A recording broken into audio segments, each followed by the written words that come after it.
Sunday Spotlight is brought to you by Bay Area Children's Theater. Hi, everyone. It's me, Khalia Davis, the Artistic Director of Bay Area Children's Theater. Welcome to another episode of Sunday Spotlight.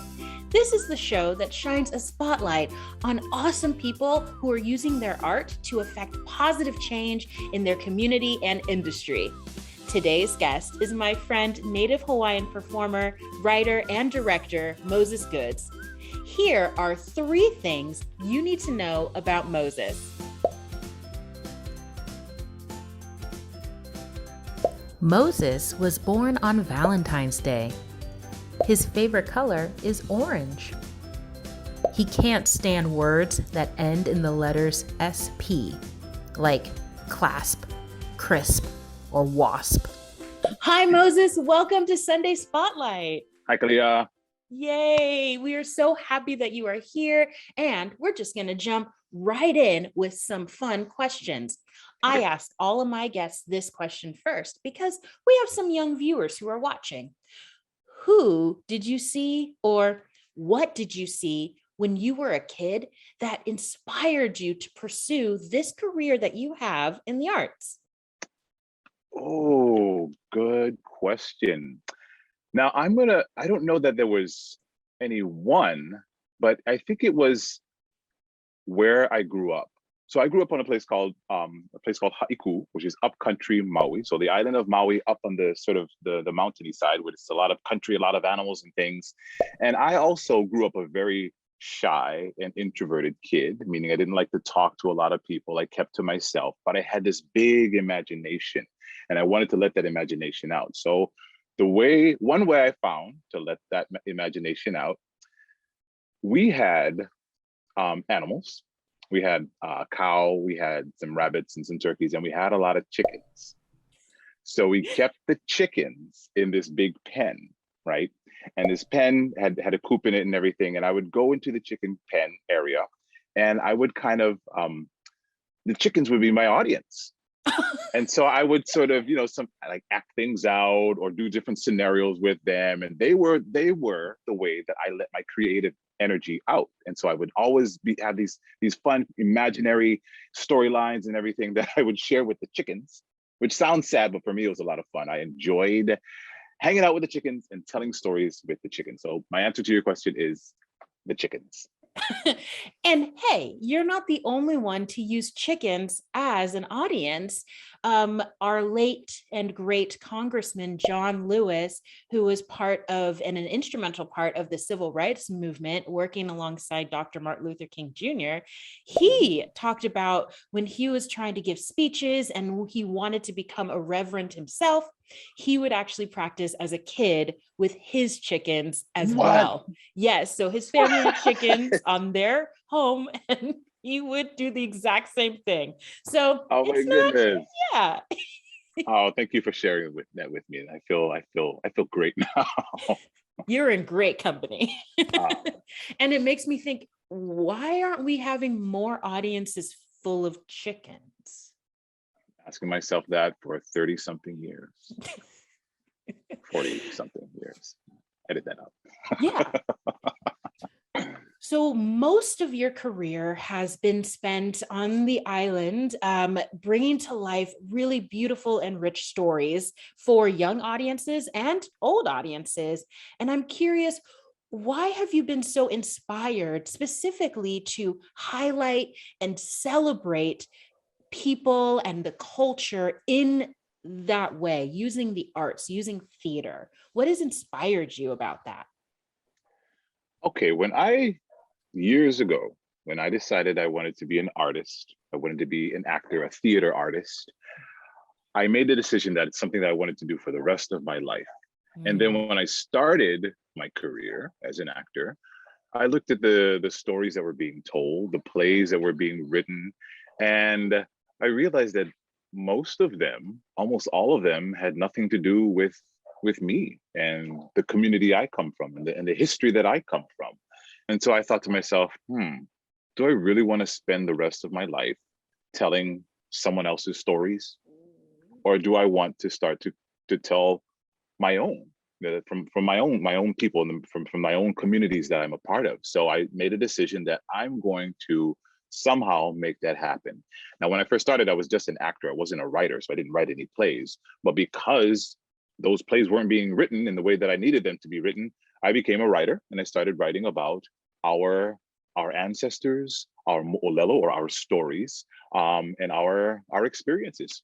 So the word for story, one word for story, there are different words for story, but the general word for story is mo'olelo, M-O, okina, O-L-E-L-O, mo'olelo. That's beautiful. Thank you for sharing. Mhm. Some other cool things that I know about you is that you like to perform for the kids. In fact, you work with the Honolulu Theater for Youth, which is doing some pretty amazing things, from working in partnership with children's educational programming. So you literally built a TV show, to just great performances live in your theater spaces and in the community. I want to know, as you are working with kids, you're creating all of these cool things for young people. What are you noticing kids are excited for? What do they want out of what you're offering? You know, at Honolulu Theater for Youth, we've become known for doing shows, live performances that are in some way interactive. So we let the audience participate in some way, whether it be just, vocally, or sometimes we've had them on stage. This one time we actually had a fourth of the seating on stage. So the audience members were actually on stage. Wow. Yeah, and so we like to get them really connected, like to the next level, so connected that they're a part of the show. So I think that's something that they really react to, and they respond to it, and they feel like, that they didn't just watch a show, they were a part of the show, they were connected to the show. So that's one thing that it excites me, is that when they really get into it, even if it's just shouting out something that they're prompted to do, I just love it when they get into it, and they love to take part. It's why we love doing theater for young audiences, because I feel the exact same way. I want a kid to walk into our theater and see our show and be like, I want to respond to this right now. And we, as theater makers and creators, we've given and created space and opportunity for a young person to actually be able to, if they need to, vocalize it, get up, dance with the other actors on stage. Maybe it is something also where the actors need their help, like they can't problem solve unless the kids help them. Any sort of opportunity for a kid to feel like they can engage fully with an audience and with their theater that they're watching, I'm all about it. Yeah, I love it. Love it. Yay. Honolulu for Youth. Y'all are doing it. I love it. So many people might actually recognize you from your work with Bay Area Children's Theater. We presented a work called A Kid's Play About Racism, which is based off of Jelani Memory's book, A Kid's Book About Racism. And in the book, it talks about, and we also talked about it in our play, this situation that happens when you come from multiple cultural backgrounds and how you truly want to identify. And sometimes people might try to identify something about you that maybe isn't true or you aren't ready for. And I know for yourself, you also have a lot of beautiful cultural backgrounds within yourself. And I wanted to know how you navigate both of those beautiful parts of you and how you're able to maybe bring them to life in the work that you're doing. Yeah, it wasn't always easy, really. I mean, I grew up in Hawaii, and Hawaii we're often called a melting pot because there's so many different cultures and so many different, races and ethnicities, and just coming together in a beautiful way. I myself am half Hawaiian and half Black, and there aren't a whole lot of Black people in Hawaii. So growing up, it was difficult for me to, difficult at times for me to express that pride, that's that half of me, that my Black side, because I didn't see other people except for at home, where I had my father, who was very, very adamant about us being proud of who we are and being proud of our Black heritage. But when I went out of the house, I didn't see it anywhere. It was just me and my sisters and maybe a few others at school. And so for a long time, I didn't want people to know I was Black. And I remember this one really good lesson that a teacher of mine gave me in just the most beautiful way. She went around and everyone was sharing what they were.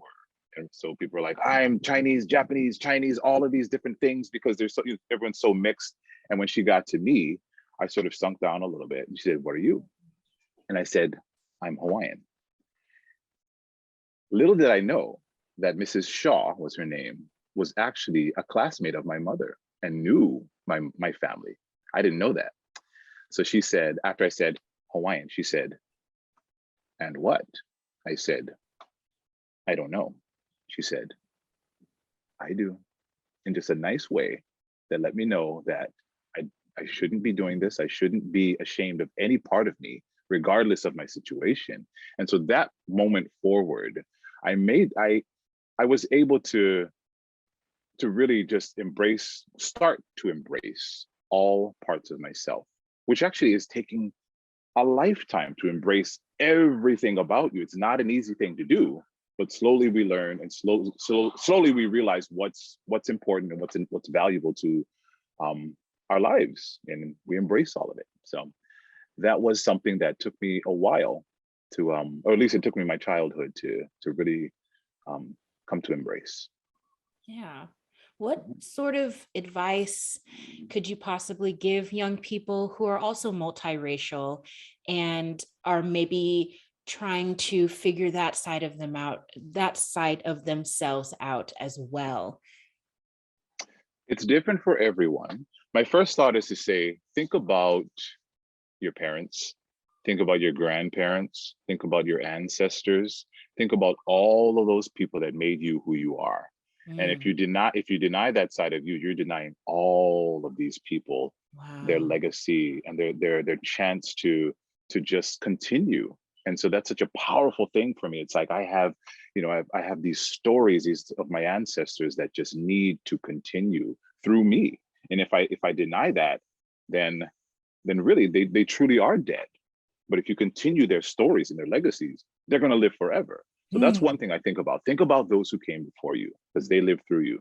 And I realize, though, there's a lot of people that don't have that. I have a friend who's adopted, and he doesn't have a connection to that side of who he is. So for those people, I just say, continue to learn about, if you know the different parts of you, but you don't know all of it, connect with people that can teach you a little bit about who you are. So that's the two things I can say to people like that.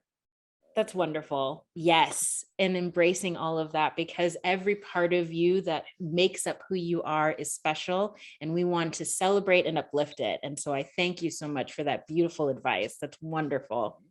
Okay. Now we're going to get a little silly. This is my last question. Okay. You have an extensive, at least to me, an extensive amount of information about certain historical Native Hawaiian figures. And I'm curious, of all of those people that you know, who do you think, if they were written into a graphic novel or a comic book series and turned into that hero that we all are looking for, who do you think would make a great comic book hero, knowing all of the people that you are aware of in Native Hawaiian history? Okay, I think this one will be a graphic novel, and it will be a cowboy graphic novel. Now, hear me out. Not many people know that before there were cowboys on the mainland, on the continent, before those cowboys, there were other cowboys called vaqueros. So the vaqueros were the Mexican cowboys. Those are the original cowboys. This is like way, way, way back. Okay, before Western cowboys, there were Mexican cowboys. And right after that, there were a bunch of cows brought over here to Hawaii, and they were wild. They were going all over the place. We didn't know what to do with them. So the king back then brought over the vaqueros, and they taught Hawaiians how to be cowboys. They were called paniolos. So there were Hawaiian cowboys before there were the Western cowboys that we know in those movies. So cowboys were way before what we know of as our, current, those kinds of cowboys. So all that to say that we had cowboys here, and one of them was named Ioane Ha'a. Ioane Ha'a was the best horse rider ever. And what he would do, he had a long white beard, and he rode on this jet black horse, and he could jump over any ravine, any crevice. He knew his way around the entire side of the mountain. He knew it like the back of his hand. He was so familiar with everything. Ioane Ha'a was called the Hawaiian Robin Hood because he would take cows and sheep and things and give them to people in need. So I know that sounds like stealing, but from the Hawaiian perspective, we didn't own animals, right? So right before all of that, the food and the animals were shared by everyone. So he was just adhering to those rules, right? So he would take those things and he would give them to the poor, and then the people would try to chase him, but they couldn't catch him. He was so good at riding his horse. His white beard would be flowing in the wind, just getting away from everyone, knowing that there's no possible way that they could catch him. And then he jumped to the other side of the river and then tease them because they just were not able to catch him. He's like, oh, I got your sheep. Sorry, it's going to someone who really needs it. So I would actually make it about Ioane Ha'a, the best cowboy that ever lived in Hawaii. Done. I hope anybody out there that wants to turn that into a graphic novel, feel free. We can't wait to read it. It's probably going to be amazing because that sounded epic and could be full of so many great adventures, which is exactly what you need in a graphic novel. That would be super cool. Well, Moses, I have really enjoyed my time getting to know you even more and to know your artistry and your culture. This has been amazing. So we're about to wrap up, but we're not done yet. That's right, kids. You guessed it. It's time for your creative craft. Today's creative craft is brought to you by Moses himself. So I'm going to let Moses take it away. Go for it. Aloha mai kākou, everyone. Aloha mai kākou means hello and greetings between all of us. For our creative craft today, I'm actually going to teach all of you a hula. Now, I'm sure when I say the word hula, you have a lot of different thoughts in your mind, but hula is actually the most important thing about hula is storytelling. It's a way for us to tell stories and talk about the different things around us in nature and in our world. And hula is danced by everyone, men, women, boys, girls, young people, old people. This hula is a seated hula. And so you don't have to stand up. And so I'm just going to do the hula in this Zoom box right here. And it's called Keao Nani, which means the beautiful world. And it talks about the beautiful world around us, and it tells that story. So let's jump right into it. And first we're going to say the words iluna. Iluna means above. So our hands go above us and we go iluna la iluna na manu o ka lewa. Manu are birds. So I just said up above us are where the birds fly. Now also up above us are the heavens. So when we talk about what's up above, we're talking about our gods and spirits and ancestors and all of those wonderful things in the heavens. So one more time, iluna. Iluna la iluna na manu o ka lewa. Up above us are where the birds fly. So when you go from iluna, you go down to ilalo. So the next words are ilalo la ilalo. Lalo means down. Hear the motions. Ilalo la ilalo na pua o ka honua. Pua are flowers. So you say down below, flowers grow. But what else grows down below? A lot of things. Plants, animals, you and I. So although we're talking about flowers, we're also talking about all things that grow on the land. One more time. Ilalo la ilalo na pua o ka honua. Third verse, iuka. Iuka means towards the mountains. Iuka la iuka na ulu lāʻau. What's that look like? That's a tree. Up in the mountains are where the trees grow. Now we're going to go from the mountains to the sea. And the word for sea is kai. Hear the motions. Ikai, nai ao moana. And guess what that is? That's our fish that swims in the kai. Last verse, and then we're going to put it all together. We're going to put both of our hands to our mouth, sweep outward like this, okay? We're going to say Haʻina mai puana, which means let the story be told. And then we say ahe nani nei, of the beauty of the world, okay? Haʻina mai puana, ahe nani nei. So those are all the verses that we're going to put together right now, talking about iluna, what's up above, lalo, what's down below, iuka, the mountains, ikai, towards the sea, and haʻina, which means let the story be told. Let's take it from the top. Okay, I'll go a little further back so you can see all of me. Here we go. Iluna, na manu kalewa, ilalo, na pua o ka honua, iuka, na lāʻau, ikai, nai ao ka moana, Haʻina mai ka puana, ahe nani nei.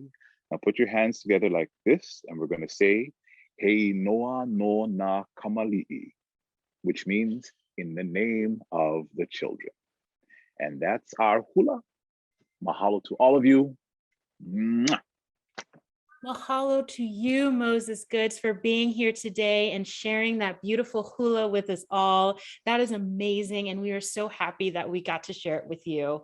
Thank you, everybody. You just got creative. It's time for you to go do your craft on your own. We will see you next time with another episode of Sunday Spotlight. Keep shining. Bye, everyone.